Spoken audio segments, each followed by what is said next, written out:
Reach high, aim high, and obtain.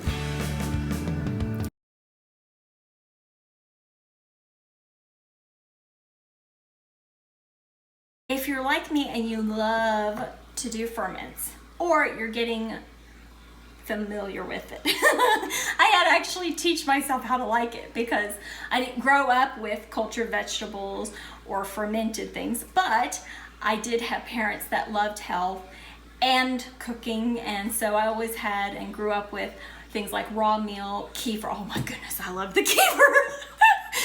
I would like do everything I could say, can I please have some kefir? Because I loved it so much. But anyways, we didn't necessarily do fermented vegetables or cultured vegetables, as some people are calling them nowadays. So I love to do that, and I've actually taught my family to love it. So one of the things that you need to kind of have in your repertoire, if you prefer to do a canning jar versus using a fermenting crock, is getting a fermenting vegetable, basically pounder, or as this would say, sauerkraut tamper for packing fermented food. I want to give you some tidbits of advice that I've learned to help you if you're looking at doing that and having that journey. And one of the things is picking the right tool to do that with. Right here we have one, I'm gonna hide the name here over this side, but this is where you have the small side here, and then you've got the larger side, so you can do the smaller canning jars or the more wide mouth canning jars. Now, one thing I'm going to show, and I'm going to purposely come up to the camera here, is see how it looks kind of like a puzzle that's coming together here on the end? Well, that's because they've glued, or they've potentially cut the pieces to fit together and then glued it. Because when you glue wood, it actually won't break where you've glued it. And that's a unique thing when it comes to it. It's a fabulous thing, but it's something to consider when you're working with food. You don't want to have something that is something like glue around your fermented foods, and especially as you're culturing it, because whatever is in there could potentially get in your foods, because if you're mixing it with salt, which you do, you've got salt and water, and you've got the acid potentially that's with the natural occurring of the ferment. You don't want that coming into contact with wood that has potentially been glued. So when it comes to picking your pounder or your packer, you want to make sure you avoid one. Now, I don't deny that this is very ergonomic. It feels great in the hand and it's easy for me to grab, but you can get that without having to go this route of the, glued wood. I'll put that aside. This is what I recently found, and I actually have not even opened it because I wanted you to see how it comes. But this, like I said, sauerkraut tamper for packing fermented foods. And this is actually, as here, no chemicals, no glue, no paints. So you know this is food safe then. It's not finished by oil or wax. So you're automatically knowing this is safe for your food, because that's what you're wanting when it's coming in contact with your food. Why would you put a chemical in your food? That defeats the purpose of even attempting to make it at home. The other thing it says is only hand wash is recommended. Leave this wood kraut pounder to dry out after using. Oil it from time to time.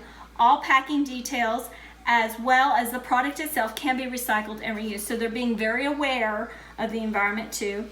It's a 14-inch vegetable pounder, wood and potato masher, eco-friendly, and it's ash tree natural solid wood packer, and it's 9.52 ounces or 0.6 pounds or 270 grams, and it's made in the Ukraine. So this is one solid piece. You don't have to worry about the chemicals coming in contact with your food. Like I said, if you're doing this, why would you make it at home if you're gonna end up putting chemicals into your food? So let's open this together and take a look at what this looks like. So very well packaged to protect it. Let's see. And they said everything was reusable and recyclable. So, oh, that's beautiful. And this is a solid piece. Now, see, here's something I do want to notice the difference. Yes, it has a line, but see how it's more the wood grain than it is an actual line because of the way it's done. So this is the way that the tree's grown. and it actually says it's a solid piece. But even though, see here, this kind of looks like it might be glued. But when you look at the bottom where the rawness of the rings is showing, you can see that does not look glued compared to that. Big difference. You can see this is glued, this is not.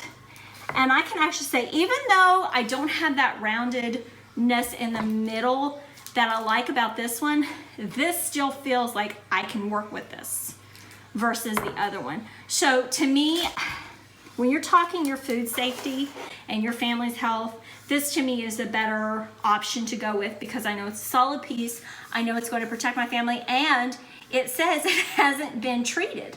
When it comes to your food, that's what you're looking for. And oh, I love that. They put just a little subtle design here of the name, and it's been imprinted. I want to say that's probably with a wood burner. They used a special mold and they just briefly touched it, so there was no chemicals involved, because I've actually done some woodworking. And what you do is you use a special tool and it actually burns the image into the wood with no chemicals, it's just heat.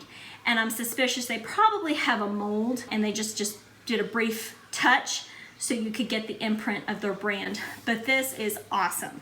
And I'm actually looking forward to using this, because when I finish doing my cultured vegetables in my fermenting crock, I bought a special fermenting crock. And let me see here, actually, let me grab it, because I just finished uncorking the other day, or I like to call it uncorking, I should say, just because it's where I open the seal on it. But what this is I got a 5-liter one. One, so that it's big enough, because if you're taking the time to do cultured vegetables, you want it to be big enough that you're not wasting your time, but nor do you want it too small that it was a waste of your time. So I like to get a big 5-liter container. It comes with terracotta weights that goes inside, and they're 2 pieces that interlock, and you press that down and it basically submerges the vegetables, because what causes the vegetables to contaminate when it comes to ferment is when it comes above the water. And so you use a weight to hold it down so that the ferment that actually makes the vegetables exponentially better nutritionally, because it magnifies the vitamins and the minerals in the food. You need to keep it under the water. And so to do that, you use a weight, and then it's got a special lid that comes on top here that, again, the inside is not glazed like this is. Again, it's terracotta on the inside. And then when you put the lid on, you put water. I use salt water, just a little bit of salt in my water, and the water I make sure is hot so that when I pour it in, it does a little bit of a sanitizing, and at the same time it seals the container. And then I just make sure I always keep the water up until I'm ready to open it and like I say, uncork it is what I like to say, similar to wine, where you open it up. So I call it uncorking, although that's probably not the correct term, but that's my term. And I do that, and I just actually finished one, and my family is absolutely loving it. You can either do it in a container like this, or like I said, you can do a canning jar. Here's a small one. But you can do them in these too. It's perfectly fine. When you do these, I like to say to people, make sure the liquid doesn't touch the metal, because to me, it's very acidic, and you don't want to have to worry about acid and metal. To me, those are 2 no-nos when it comes to your food. But another thing is, if you do it in a canning jar, you need some way of making sure it's a one-way out of the air, or you have to always come in and kind of release the pressure, because it builds up. That's how come I love these containers, is because with the water seal, it actually burps the water out, and you can actually hear it burp. It's always so exciting to me to hear it burp. I know some people are like, it's burping, but seriously, I love to hear my cultured vegetables burp, because it lets me know it's working in the background. This is just a few things that I wanted to mention, and especially with this, because when it comes to your food, you really want to be food safe and aware with your family. So I'm excited I got this. I know I will do a slight cleaning and oiling of this, obviously not with soap, because with wood, you don't want to use soap, because it will actually deteriorate your beautiful wood that you've probably paid a lot for, and this wasn't cheap. But that's just something I wanted to mention before I returned this piece. So you had an example, because I got both, but this one didn't say if it was glued or not. And that's how come I bought both of them, but I was very confident in this one, and I'm glad I got this one because I was pretty confident this was the one I was gonna go with, and it is. Because, like I said, too many positives to turn away. So thank you so much. I will probably do another video on how to use these kind of things. But if you do use a container like this, you want to make sure they did high fire glaze. High fire glaze means it's lead free.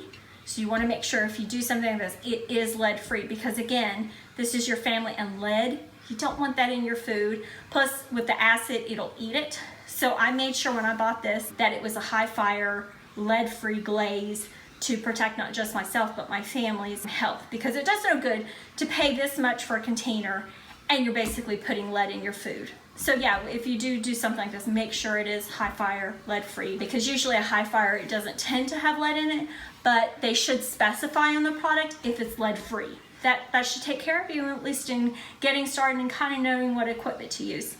Thank you so much.